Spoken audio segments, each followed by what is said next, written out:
All right, we're back. You ready? We're gonna step way down to like the easy stuff again. Okay, so don't stress too much about this. We're just starting fresh. That way we can build up again to more harder geometry. So I'm starting out with ratios and similarity today. So let's talk about what similarity means. Okay, two figures are similar if they have the same shape but different sizes. Now, technically, something can have the same size and the same shape and be similar, but we don't usually care about those. Those are a specific type of similarity, which is called congruent. These have the same shape. And I don't mean like they're both rectangles. I mean like they are exactly the same size, or I guess rectangle. Yeah. So I could have like a short, fat rectangle or like a super long, skinny rectangle that are not similar. They have to be like immaculate. They have to be the exact same shape. Usually we know this by having congruent angles.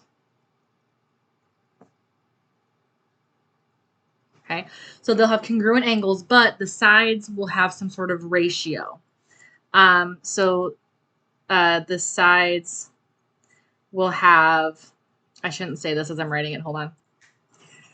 Okay, so the sides will have a common scale factor, which we usually call K. Now, we did this actually last trimester. We did this when we did transformations. When we did dilations, those are all similar figures if they got bigger or smaller. It's the same. So here what we're going to do is we're going to talk about how to find missing angles or side lengths if we know the two figures are similar, but maybe not congruent. So we're going to do that today. Okay, here's a similarity statement. So RST is similar to XYZ. So that symbol means similar to, which is different than congruent because congruent has the equal sign with this same symbol on it. This is just that one squiggle, which means it's similar, which means that they're different sizes, but they have the same shape. Okay, now I'm supposed to make you write out every set of things that's true about this. So I'm supposed to make you write that angle S is congruent to angle Y. Like these are the same angle all the way around the triangle in words on the side. I'm not going to do that because that's dumb. Yes, I said it. I'm going to, on the exit ticket, I'm just going to have you like click which is true. Like, is S and Y the same? Yes, that kind of thing. Also, there's a bunch of ratios that are the same. That's why we're doing ratios and similarity today. So what we're going to do is I'm going to show you how to find the scale factor using the ratios. But I'm going to skip the part where I make you write out everything that's true. But like RS is similar to XY, for instance. Okay. So here's how we find the scale factor for K. So K is equal to the ratio of any side over the matching side to it. But we can go small to big or big to small. Oops, hold up. My example, this one was smaller. So we're just going to cheat and we're just going to add zeros to these. That's so bad. We shouldn't do that, but it's okay. Sorry. I would normally give you a normal one. I made the bigger one be smaller numbers on accident. Okay, so I would go any number. So usually what we do is we go bigger to smaller, but it could ask like what's the scale factor from this to this, so you'd have to decide. But for this one, we can take anything that matches. So I know that like 120 and 20 match, right? So I can do 120 over 20 and simplify that down. 6. But I can do that with any of these. I can do 150 over 25. Or I could do 180 over 30. These might not work. Hold up. my brain for a second went when that's 5, not 6, but it's okay. Okay, so if I do 150 over 25, that's 6. And then 180 over 30 is also 6. So I'm not doing devil numbers. I'm so sorry that it looks like that. But the scale factor is the same for all of these, so that means that these are indeed similar. TBH, I didn't actually need to do all this 3 times. I only needed one of them, but it's always good to check our work to make sure it's actually similar.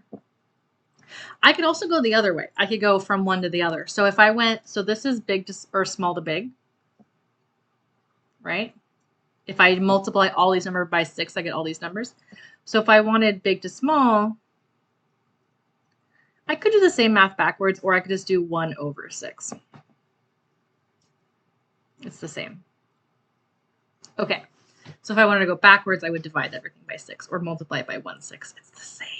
Okay, so here's our next example. I'm going to give you 2 quadrilaterals. These are the symbols for quadrilaterals, or just a weird kind of box shape, just like the triangles up here are for triangles. I don't have the symbol just readily available to me, so I might just tell you that ABCD is similar to QRST without the shape in front. So just assume it means the shape, because otherwise it doesn't make any sense. Okay, so here are my 2 shapes, these are trapezoids. Say hello, trapezoid. In class, we're actually going to do our quadrilateral stuff because it's not something that I have to teach you this year, but I kind of want to because knowing what shape is what is a younger skill, but maybe you didn't get it. So we're going to do that in class. Okay, so ABCD is this bigger shape and this is the smaller one. So I need to find the value of x. Now, you could tell me right now what the value of x is. Do you want to tell me? I feel like Dora. Yeah, good job. Yeah, it's 8. And here's how I know. If I did 12 divided by 2, that would make 6. 10 divided by 2 is 5. 6 divided by 2 is 8. So 8 divided by 2 would make 4. Another way to think about it is that I could multiply by 2. 6 times 2 is 12. 8 times 2 is 16. 5 times 2 is 10. But what if it's not nice? Well, what I would do is I would set up a proportion. So I can take anything over here. Let's just take this top. So if I did 12 over 6, that would equal, and I would do the same shape to the same shape. So the 12 matches with the x, so x is still on top. 4 matches with the 6, so the 4 is also on bottom, right? So this is our side lengths that match, and these are our shapes that match on top and bottom. Again, you can just tell me it's 8. You do not have to do this math. I'm just showing you what if it's harder. That's all I'm doing right now. Okay, and then you probably remember cross multiply and divide, blah, blah, blah, right? So if I cross multiply these two, I get 12 times 4. And if I cross multiply these two, I get 6 times x. 12 times 4 is 48. And then I can divide by 6, and I get that. That's 8. So x equals 8. Again, yes, you can skip this step. I'm just showing you what if it's harder. Okay, for y is an angle, and it usually says a little degree in there, which is how you can tell, but I didn't do that because I was feeling lazy. Now, the scale factor only matters for the, technically, for the side lengths and the perimeter. Angles match 1 to 1. There is no ratio involved. So y equals 90 degrees because it's in the same spot.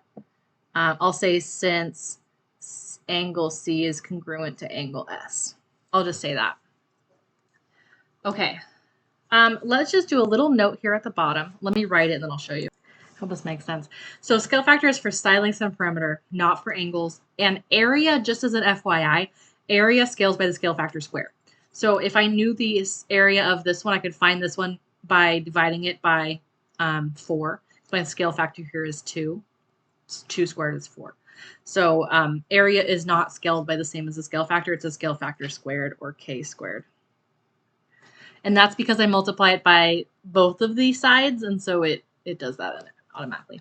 Okay, I hope this answered all your questions. If it didn't, email me, ask me in class. I will do this for you, I promise. I got you. But I found x and y, and then above we found the scale factor. So I hope that helps. Welcome back.